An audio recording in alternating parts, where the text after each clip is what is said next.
Hey all, welcome back. This is me, Monica Sharma, and welcome to MS Bio Academy. And today we are going to talk about a very interesting topic that is prevalent in everybody's mind, worldwide even, that what is this COVID-19 vaccine which has been given, which has started giving to everyone in the entire world. So what is this COVID-19 vaccine? Let's know about it and let's figure it out. What is this mRNA vaccine actually which they are talking about, that the new novel kind of a technology has been given, which is just being administered to our body, and this is going to kill this virus. Okay, so let's find it out and dig more. Before talking about this vaccine, let me give you a brief idea about this COVID-19 and the SARS virus.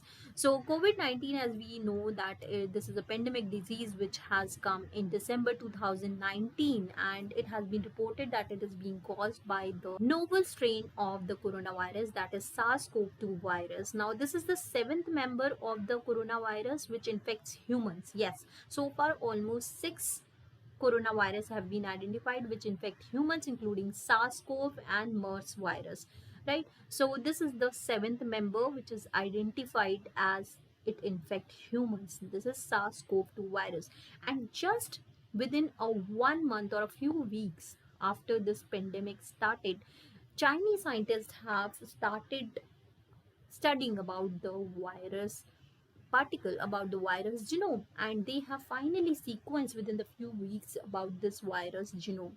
So this virus, SARS-CoV-2 virus, they have found that it consists of a single stranded RNA virus. Now RNA is what? RNA is basically a nucleic acid. We have two types of nucleic acid, DNA and RNA. So viruses can have a DNA virus or they can be RNA virus. Here the SARS-CoV-2 is a RNA type of virus, and it contains only one single strand. Okay, so it is made up of one single strand, and this single strand is actually contain a lot of sequences in the form of letters, which is AUGC. So there are sequence of letters will be there which contain information to code for certain proteins. We know that virus is made up of what? Virus is made up of generally very two simple things, that is, one is the nucleic acid and the second is the proteins. So whatever proteins it is made up of, that instructions to code this protein is present in the nucleic acid. And we know that SARS-CoV-2 is made up of what? It is which nucleic acid? RNA, right? So every information is present in this RNA. Now it is made up of single stranded RNA virus, so it was little easier to decipher its sequence. So they have found it out the sequence, and it is made up of some 29,811 nucleotides which encode for some 29 proteins. Now in this SARS virus, if I show you the image, so this is the image of a SARS-CoV-2 virus looks like, and on the surface there are two structural proteins are present. These are the small envelope protein which is called as a E protein, and then there is an M protein which is a membrane protein or matrix protein. Also, there is one more structural protein which is known as a nucleic acid protein. Nucleic acid protein, these are the small white dots which you can see here. Okay, so this is associated with this RNA. So this is the RNA, okay, and this RNA is associated with these nucleic acid structural proteins. So this is again present, and now very important structural protein, this is the spike protein. So why the spike protein is so important? You can see here, these are the spike protein. It is protruding out from the virus particle in the form of a spike. That's why spike protein name is being given. And these are the spike protein. As you can see, these are made up of three similar kind of a protein molecules. So basically these are the trimers. Okay, trimeric protein. Trimeric protein means it is made up of 3 units of the same protein only. Same protein means it is going to be coded by the one single type of RNA only. Okay, so why I'm saying here RNA, single type of RNA is going to code for this trimeric structure of the protein, that is the spike protein, that I'm going to cover up very soon in the coming slide, because this, on the basis of this RNA only we are generating the vaccine. Okay, so this is important, that's why I've told you here. Okay, now why only this spike protein mRNA we are concentrating on? Why spike protein only? What happened is during the studies of this novel strain of coronavirus, scientists have figured out that these viruses are gaining entry inside the host cell by means of these spike proteins only. What these spike proteins are doing, for example, this is your host cell. okay, means our own human cells, okay. And we have a receptors on these host cells. This is called as a ACE2 receptor, okay. This is the angiotensin converting enzyme 2 receptors. These receptors, actually these viruses are interacting with these receptors. So if these are the viruses spike proteins, these spike proteins are actually interacting with the ACE2 receptors, and then they gain the entry inside the cell. So that is how they gain the entry, okay, and will hijack the cells before our immune system can detect them, okay. So that is how the SARS-CoV-2 is actually infecting our body and spreading, and it caused the pandemic all over the world. So scientists have found it out that since spike proteins are the main protein which is interacting with the host cell ACE2 receptors, why don't we target the spike proteins only to make the vaccine, right? So that is the whole study will then target on the spike proteins only. So the vaccine development has started. Although there are certain vaccines are also being targeting the nucleic acid protein, that is the N protein and N protein also, but spike protein was the main concern. Now, before talking about this novel kind of a mRNA vaccine, let me tell you about the traditional vaccine, how the traditional vaccine used to look like, and how it is different from this mRNA vaccine. I'm saying mRNA vaccines again and again. How it is different from the traditional vaccine. So traditionally, we used to use a vaccine which is made up of the weakened or the inactive form of a pathogen. For example, you must have heard about the polio vaccine, the measles vaccine. So in those vaccines, how we have developed it, we have used a polio virus or a virus which causes the measles. We take that, we have inactivated them, or we have used a protein part of that particular virus only and have injected it inside our body, okay. So what we did is we have actually given a preview to our immune system that, hey, this is kind of a foreign pathogen looks like. So in future, if any time this will encounter, please generate an immune response against it. So what it will do is the moment it gets injected inside our body purposefully in the form of vaccine, our immune system will generate an antibodies against these pathogens. So we have a preformed antibody inside our body itself against all these pathogens, right? So that is the purpose of the vaccine. So in future, whenever a virus comes, we have already present these antibodies. They will immediately, within a seconds, they will clear that virus, okay. So that is how the whole purpose is solved. But what is the problem with these traditional vaccines is why scientists have not focused the traditional method of development of vaccine against this SARS-CoV-2 virus. Why? First of all, because its manufacturing will take a lot of cost. Secondly, the manufacturing process is itself very lengthy. Okay, and in this pandemic scenario, we don't have that enough time to develop or to get the approval for all those trials which need to be done for manufacturing of those traditional type of vaccines. Okay, protein based vaccine or the weakened virus based vaccine, inactivated forms of pathogens based vaccines, because it will take almost it will normally take some 10 to 18 years to get the approval, final approval for all the clinical trials which goes through, for all the manufacturing processes which goes through in the development of these kind of traditional vaccines. So we were not in that state in during this pandemic point of time, right? So we need some quick measures, quick solution, quick vaccines to give us the final relief from this pathogen, right? So that's why scientists thought of getting into an idea of mRNA vaccine development. Now, before again going into the mRNA vaccine, let me give you a brief idea how actually our immune system fight against all these pathogens, okay, and how it generate an immune response naturally, and how vaccine actually generate the immune response. So we know that around us there are lots of viruses, right? And the main route of getting entry is our upper respiratory system, right? And it get into the lungs. So the once this coronavirus also gets inside the body, it starts replicating. All right, it's multiply at a very fast rate. before our immune system can find it out that there is some foreign pathogen has gained entry inside our cell. It hijack our body cells and it will start multiplying, and our immune system is not able to control it.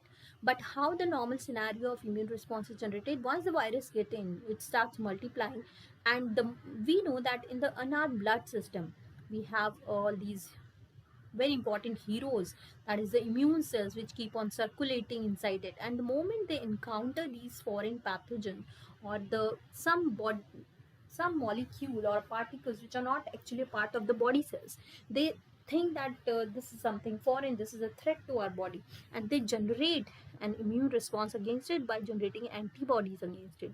And what these antibodies will do, it will encircle it and will destroy this particular pathogen.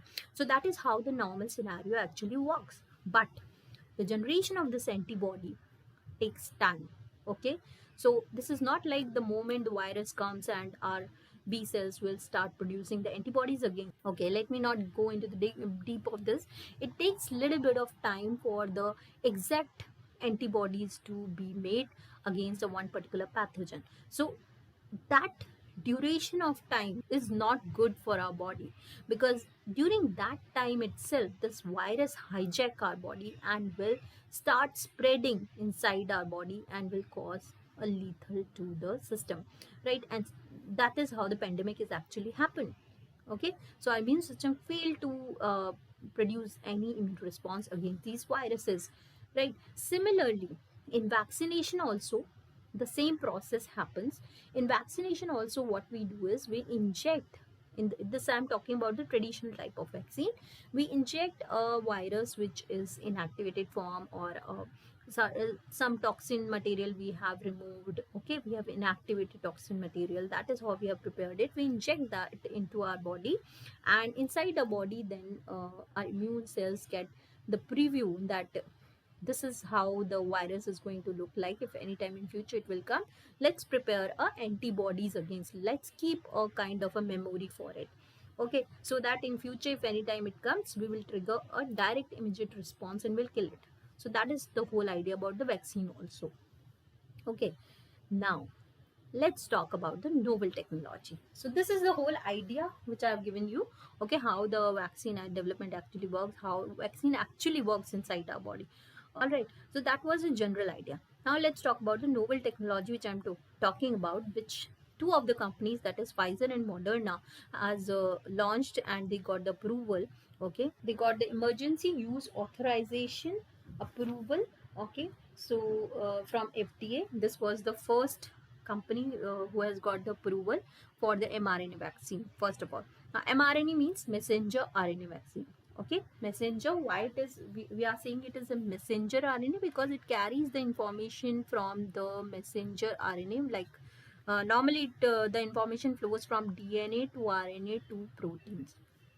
So whatever information DNA will contain to make the proteins, it first pass on to the mRNA, that is the messenger RNA, and then mRNA will make a copy of that particular protein of for the message it carries. Okay, so that is how the mRNA vaccine is messenger RNA vaccine. So that means here the RNA which we are taking, it contains a certain kind of a sequence which is going to form a part of, or you can say a piece of spike protein.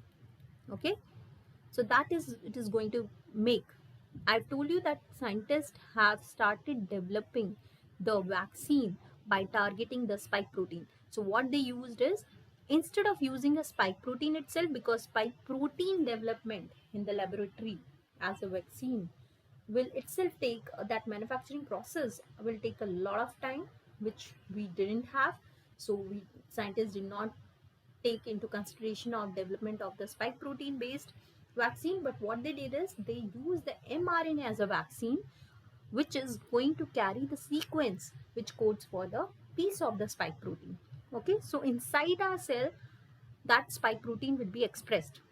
We are just administrating the mRNA. So that is how it is being done. Studies have shown that it shows a 95% efficacy and 100% specificity. Now The question must be coming to your mind that why earlier it was not being used. Now earlier this mRNA technology of vaccine was not being used because it was seen that mRNA is basically very unstable in nature. Means the moment the mRNA comes in contact with the blood or the cellular enzymes, it will be degraded by our enzymes. Okay, so this is not very stable, so the purpose will not be solved. Second issue is the storage issue, that mRNA needs a storage of very cold temperature. So these were the issues which were facing earlier, so that's why this technology was not used. But now these issues have been rectified by, first of all, the instability is being rectified by using a liposome delivery mode of method for delivery of these vaccines. In this liposomes, what they are doing is they are actually encapsulating these mRNA. Okay, so this is your mRNA. They are encapsulating in the lipid droplets. Okay, so there is a lipid nanoparticle is there which is encapsulating these mRNA and protecting the mRNA from getting degraded by certain enzymes, cellular enzyme. So that is how they have get rid of this instability issue first of all, and the storage issue they get rid of because we have now technology based on different equipments we have, where we can store the RNA at minus 96 degrees Fahrenheit also, right? So these all issues weren't resolved, so that's why these mRNA vaccine is now being developed. Now how this mRNA vaccine actually works inside our body?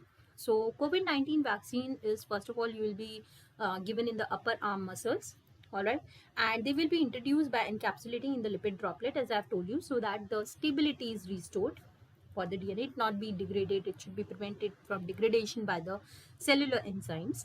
And then this mRNA, when it is being administered, it will go into our cells, where these are going to give the instruction to our cells that please use your protein machinery and please synthesize the protein which I'm carrying the message for. Okay, and we know that the mRNA is carrying a message for whom? For the formation of the piece of a spike protein. So basically our own cells machinery, what they are going to do, they are going to prepare, they are going to form a piece of a spike protein, which is the piece of spike protein of whom? Virus only, right? So this piece of a spike protein is actually harmless. Okay, this is harmless to our body. This is not going to cause any disease, any COVID-19 disease. This is not going to cause, because the whole virus particle only is causing the COVID-19 disease, not just the spike protein is causing the disease. Okay, so this is not going to cause any disease. This is very safe, so no need to worry about it. Then this immune cells, they are going to read this instructions of the mRNA, and once the protein is being synthesized, once our cell machinery will synthesize this protein, the piece of the spike protein, this will be then expressed on the surface of the cells, and this RNA which was left in the cytoplasm, this will be broken down by the cellular enzyme. So that is also not a worry, that what if this RNA will keep on lying inside our body throughout our life. So we will be every time being our spike protein is being synthesized inside our body, nothing to worry about it. This will be completely broken down once the protein is being formed. As I've told you, once the protein, this spike protein is being formed, this is going to express by the cell surface, and once the cell surface, these spike proteins are present, this will be recognized by our immune system, by our immune cells, that is the B cell is going to recognize it. I'm going to show you one animation in which I'm going to show all this process, how it happens. So don't worry, by visually also you are going to understand it. Just wait for some time. So this is how they are going to recognize by the immune cells, that is by the B cells. They recognize it and they generate an antibodies against it. So these antibodies will then be present inside our body. So anytime in future, if that SARS CoV-2 virus will come and we have a preformed antibodies against those spike proteins, so they will recognize those spike proteins containing particles and will destroy them and will protect us from those viruses. So that is how the vaccine will work actually. Now let's see in the animation how actually this works. So this is the vaccine which we are going to give it. So it will be injected inside our upper arm, all right, and this is basically mRNA vaccine. So this mRNA will go inside our body and will go inside the cell. So if I zoom it, I'll show you in the cells. So this is how the cell is, and you can see that this is a separate compartment where our own DNA is present. So this is our DNA, and this is the mRNA which is present in the cytoplasm. Okay, so this is your cytoplasm where this mRNA is present. Okay, vaccine mRNA, which is carrying an information coding for that piece of a spike protein of virus. Okay, so this is now read by our ribosomes. Okay, ribosomes are our protein synthesis machinery. Is going to read this mRNA and will start synthesizing the protein. Okay, so let's suppose this is the spike protein which is being formed, which is now expressed on the surface. Okay, so this is, let's suppose, the piece of that spike protein which is now expressed on the surface of these cells. Now what will happen is the immune cells will come. So the main immune cell, let's suppose this is a B cell which comes. What this will do, this will start recognizing, okay, with its receptor, it is going to recognize the spike protein. The moment it recognizes that it is something not a part of my own body cell, it will generate an immune response. Okay, our immune system works like that way only. The moment anything foreign or anything which is not a part of our body will come, they will generate an immune response against it. They will get activated. Okay, so the moment it gets activated, the B cells will generate a plasma cells, and these plasma cells, what it do, it they generate the antibodies. So we will get the antibodies now against this particular spike protein, right? So these antibody will be specific to the this piece of a spike protein. So whenever in future this virus will come, we have already developed an antibodies against these spike protein. So immediate action will come and we get the protection against the viruses. So that is how the whole idea will work. Now these are the company, as I've told you, Pfizer along with the BioNTech, they have developed the mRNA vaccine, and they have claimed that their vaccine can be stored at minus 94 degree Fahrenheit, although it degrade in around 5 days at normal refrigeration temperature slightly above freezing. While there is another company named Moderna which claims its vaccine can be maintained at most home or medical freezer temperature for up to 6 months for shipping and long-term storage. And also it is stable at a standard refrigerated conditions of 36 to 46 degree Fahrenheit for up to 30 days after thawing within the 6-month shelf life. So these are the two companies which have come up with the mRNA vaccine. All right, and normally there are 2 doses of these vaccine is being given. So the why the 2 doses are given, the first dose is going to help the immune system create a response against the SARS CoV-2 virus, and the second dose will further boost the immune response to ensure the long-term protection. So that is why the 2 doses are being administered. And let me tell you one more thing, that this Pfizer BioNTech mRNA vaccine, these first and second doses are normally the second dose is being given after 3 weeks, that is after 21 days of the first dose. Okay, then only you'll get the second dose. And the Moderna vaccine, our mRNA based vaccine, the duration between the first and the second dose is of 28 days, or you can say 1 month. Okay, so that is the duration, that is how you are going to get it. So this is a little bit of information regarding the new vaccine which is going to come up. Now let's talk about advantages and the facts about this mRNA vaccine which I'm talking about, that which is worldwide has been started giving to everyone. First of all, the safety. uh, Concerning the safety, it is quite safe because there is no integration in the host genome. As I've told you, that mRNA is going to lie in the separate room, that is in the cytoplasm, while our DNA, our own genome, is residing where? In the nucleus. So there is no integration of the host genome, first of all. So it is quite safe. Then secondly, we are not using any pathogen part. We are using what? We are using simple mRNA sequence. So here no pathogen part is used. So it's quite safe. So safety point of view, it is very advantageous. Then second is the efficacy. Efficacy is also very good. It is almost 95% shows that it is highly specific in nature. Very minimum side effects are being shown. So it's quite efficacious. Then the production point of view, it is quite quicker in producing, in development of this kind of a mRNA vaccine, because as I have told you, the protein kind of vaccine or the viral kind of a vaccine, inactivated viral form of vaccine, takes lot of time to develop, to manufacture that kind of a vaccine, because there are a lot of processes are there. So in the development time is more, then the trial time is more, then the approval time is more. But in case of mRNA vaccine, since the manufacturing time is very small, the development is very fast. Okay, this vaccine developed very faster than the traditional one. So yes, production way also this is very advantageous. Also, it is very inexpensive in nature as compared to the traditional vaccine. So this is a very good vaccine in my point of view. Even though if there are some more updates will come up, I'm going to update it in my coming videos. So that's it for today. I hope you like it. Please do share, like and comment. Thanks for watching. Bye for now.